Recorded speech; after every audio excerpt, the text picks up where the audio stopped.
exercise 3.5. Basically it is cross multiplication method.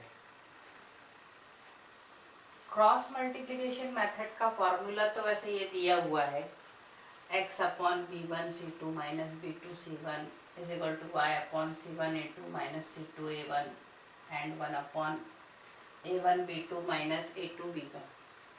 अब बच्चों को सबसे ज़्यादा समस्या आती फॉर्मूला कैसे याद रखें।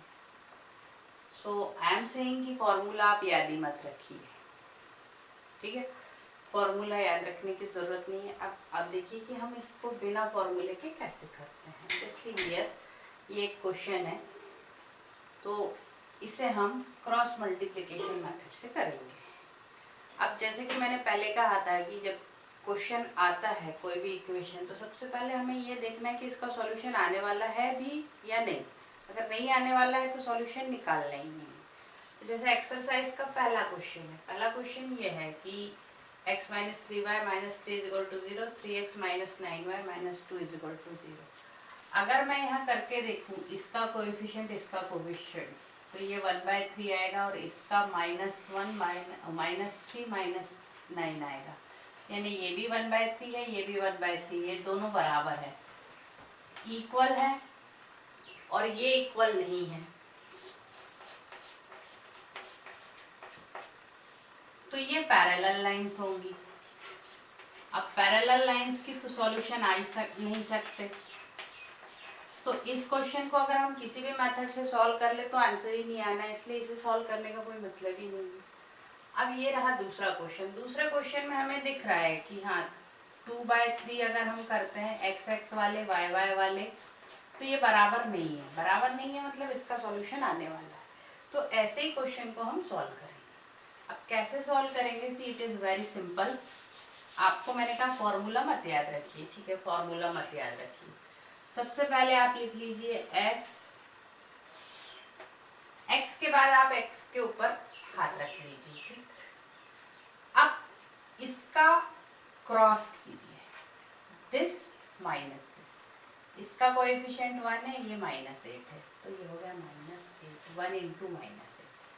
देन माइनस का साइन लगाना है, इसका क्रॉस कीजिए, 5 2 = 10 और निगेटिव साइन है तो -10, ठीक है। देन y, अब y पे उंगली रखना है, y को छोड़ना है, ठीक है। y को छोड़ दिया आपने, y पे आप कोई भी स्ट्रिप रख लीजिए। y को छोड़ने के बाद नेक्स्ट आपको क्या दिख रहा है? क्रॉस इसका करेंगे, 2 इंटू -8 यानी कि -16। Then minus sign, -5 into 3 -15। उसके बाद 1 लिखना है, बिल्कुल सिंपल है, x y और 1 लिखा हमने, और फॉर्मूला हम याद ही नहीं कर रहे हैं। अब 1 लिखना है तो इसको छोड़ना है, बिना x y वाले को, बिना x y वाले को छोड़ा हमने, तो इसका क्रॉस करेंगे, 2 2 = 4 और 3 इंटू 1। इतना लिखने के बाद अब साइन लगाएंगे, ये plus then minus then plus, ठीक। अब इसे सॉल्व कर लेंगे। x अपॉन -8 + 10 हो जाएगा, y अपॉन -16 + 15 हो जाएगा, ये माइनस साइन है, और ये 1 अपॉन 1 हो जाएगा। x अपॉन 2 आ जाएगा, माइनस y अपॉन -1 आ जाएगा, यानी कि ये प्लस बन जाएगा, और इज इक्वल टू 1। अब इसको कंपेयर करेंगे, x/2 is equal to 1, y/1 is equal to 1। तो यहाँ से आ जाएगा x इज इक्वल टू 2 और y इज इक्वल टू 1, ठीक है, बिना फॉर्मूला याद किए। एक और क्वेश्चन देखते हैं, जैसे ये वाला क्वेश्चन देखते हैं, क्वेश्चन नंबर 3। क्वेश्चन नंबर 3 आप फिर से देखिए कि अगर मैं इस इक्वेशन को 2 से इंटू कर दूं, तो 3 2 = 6, 5 2 = 10, 22 = 40, यानी वही इक्वेशन आ रहा है। तो ये होते हैं कोइंसिडेंट लाइन। कोइंसिडेंट यानी कि ये एक ही लाइन है, एक के ऊपर एक आने वाली है, ऐसी ये एक लाइन है, इसी के ऊपर ये दूसरी लाइन है, कोइंसिडेंट लाइन। तो जब कोइंसिडेंट लाइन होती तो जो इसका सॉल्यूशन होगा वही इसका भी होगा। तो ऐसे तो बहुत सारे हो सकते हैं, तो ये हो जाएंगे इनफाइनाइटली मैनी सॉल्यूशन। और अगर सिंप्लीफाइड फॉर्म में लिखना है आप तो ये 3/6 is equal to -5/10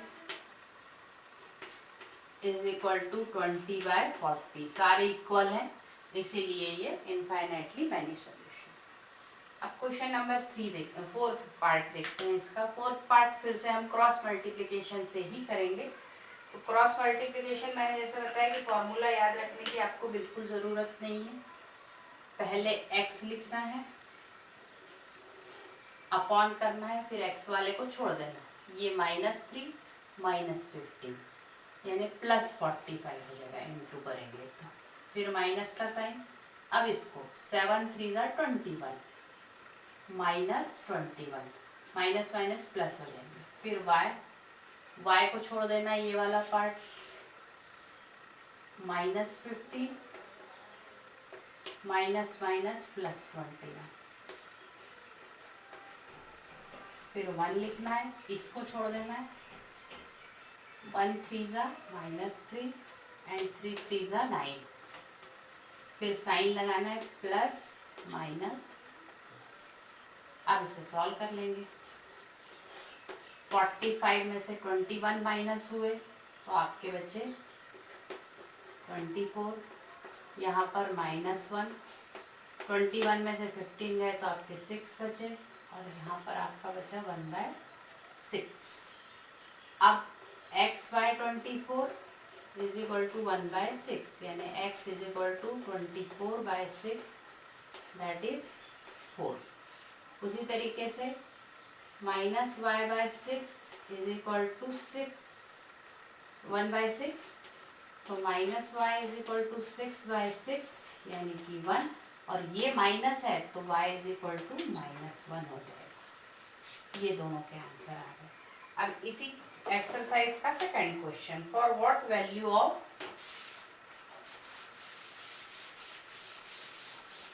these equation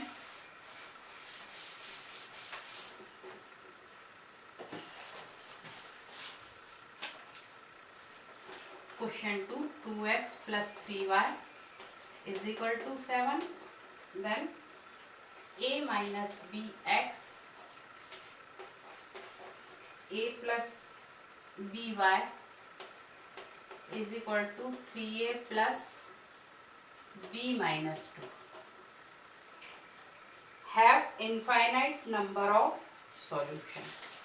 तो infinite number of solutions में तीनों इक्वल होते हैं, तब इनफाइनाइट नंबर ऑफ सॉल्यूशंस आते हैं। तीनों कैसे इक्वल होते हैं? a1/a2 is equal to b1/b2 is equal to c1/c2, तीनों इक्वल होते हैं। अब हम इसका a1/a2 करेंगे तो आ जाएगा 2/a माइनस b, फिर b1/b2 करेंगे तो 3/a प्लस b आ जाएगा, और c1/c2 is equal to 3a plus b minus 2। अब इसमें से आप किसी को भी सॉल्व कर लीजिए, ये दोनों इक्वल होना चाहिए तो पहले इन दो को सॉल्व कर लीजिए, दो को ही सॉल्व करना पड़ेगा हमें।